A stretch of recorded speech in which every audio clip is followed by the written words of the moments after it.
கொள்கையிலும் கோட்பாட்டிலும் திராவிட இயக்கத்தோடு ஒத்துசெய்யும் மார்க்சிய இயக்கத்தின் மகத்தான மாண்புமிகு கேரள முதலமைச்சர் திரு பினராயி விஜயன் அவர்களை வாழ்த்துரை வழங்க அன்புடன் அழைக்கிறோம்.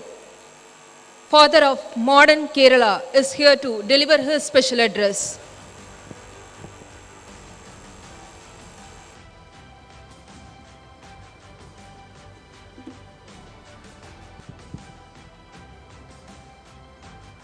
Dear sisters and brothers, it gives me immense pleasure to be with you all here today at the book release of Thiru Stalin Avargal's autobiography, Ungalil Oruvan. As a Malayali, I am extremely happy to be here because Kerala and Tamil Nadu have had warm ties that span millennia. Malayalis and Tamilians are children of the same soil. We are brothers and sisters. Thiru Stalin Avargal has always been keen to ensure that our fraternal bonds are further strengthened. In all matters regarding both states, he has tried to ensure that the interests of both Kerala and Tamil Nadu are secured. On behalf of Keralites, our government has also tried to ensure the same. I hope that our people's relationship as siblings can be enriched further so that the people of our country benefit. To me, this book release ceremony is a means to ensure that, along with paying respects to the man of letters that Thiru Stalin Avargal is. Ever since its inception, the Dravidian movement has played a key role in questioning dominant narratives and championing the cause of the marginalized and regions. It has also stood against superstitions and malpractices as a torchbearer of logic, reason, and scientific temper, protecting and strengthening the multicultural and plural outlook of the Indian society, and enriching mother tongues have also been primary concerns of the Dravidian movement. In some senses, this glorious legacy of Dravidian politics mirrors the Renaissance movements that had emerged in various parts of our country. As far as the DMK is concerned, it has been committed to take this heritage forward. Much like it had in Kalaignar Karunanidhi, in Thiru Stalin Avargal, the DMK has an able and seasoned leader who has risen from within the ranks of the party and can take it forward, battling the present challenges that our polity and society face. He spent several years as a youth leader before becoming a state-level leader and ultimately taking over the reins of the party. Even as an elected representative, he started right from the grassroots in the Chennai Corporation. Later on, it was after stints as the Minister for Municipal Administration and Rural Development, Deputy Chief Minister, and the Leader of Opposition that he assumed the Chief Ministership of Tamil Nadu. His vast experience in standing with the people at different levels is certainly being reflected in his leadership today, which reminds us of his illustrious father's inimitable style. Thiru Stalin Avargal is one among the first in the country who stands up in defense of federalism whenever it comes under attack. When the rights and powers of states are sought to be trampled upon, he stands unflinchingly to secure them. When India's different cultures, languages, and faiths are belittled and sidelined, he is unequivocal in championing them. Such is his deep sense of commitment to our pluralism, federalism, secularism, and constitution. We are in times when we should stand united for them and in defense of our democracy.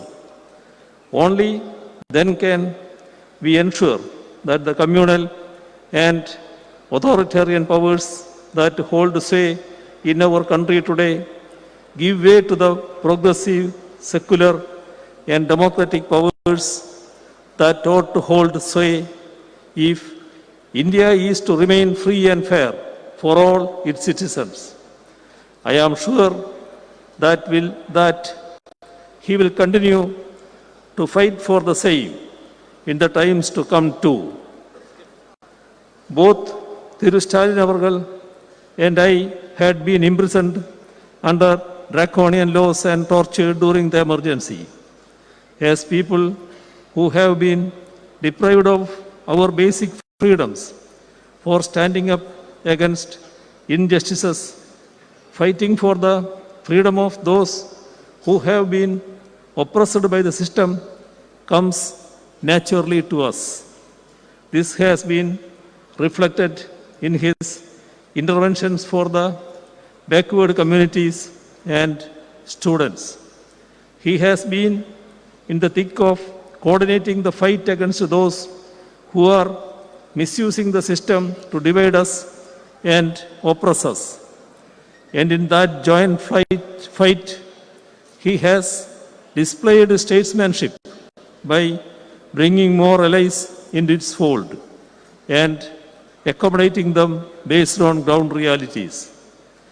In the first part of Thiru Stalin Avargal's autobiography, Ungalil Oruvan, that is being released today.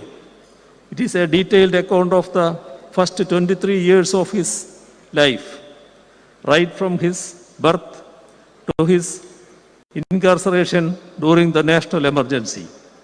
The household he was born and brought up in, his schooling and college days, his interactions with Periyar and Anna, his early political activism as a student, his initial stints with theatre and cinema, his use of theatre forms of political campaigns, the formation of the DMK's youth wing, his local level work for the DMK, and his election to local level leadership of the party, and his wedding have been detailed over 27 chapters.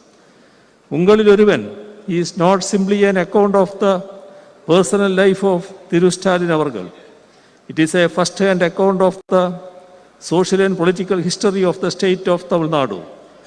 It gives us a glimpse of the literacy and cultural activism that is intertwined with Dravidian politics. It gives us an insider's take on how Dravidian politics made inroads into the youth and students of Tamil Nadu. It offers insights on the idea of self-respect, a cornerstone of the Dravidian movement. It delves into the struggles organized to protect one's mother tongue and freedom as well, with the churnings in India's polity and society during the 1960s and 70s. Let me conclude by reciting the stage the Sikh poet Tiruvallur. Let me remember Tiruvallur, a man with a loving heart belongs to another person. I am quoting Tiruvallur. A man with a loving heart belongs to another person. Love allows him to extend life beyond its limits. If you go through this autobiography, I am sure you will find a great man who has immense concern for his fellow beings. His love, concern, and affection towards the people truly get reflected in this book. Without an iota of doubt, I can say that Thiru Stalin Avargal belongs not just to him alone, but to the society as a whole. It is against this backdrop that the title of the book, Ungalil Oruvan, becomes meaningful in every sense. As someone who has always tried to read as many books as possible, I can undoubtedly say that I am eagerly waiting for the subsequent parts of Ungalil Oruvan. Part 1 certainly provides a sneak peek into what is to follow. By reading this book, one will be touching the man, Thirugraphy, which makes a good read, will be well received by the public. I express my gratitude for inviting me also to be a part of this book release ceremony and convey my best wishes to the author, Brother Stalin. I gather that it is his birthday tomorrow. Let me also extend advance birthday greetings to him. Thank you.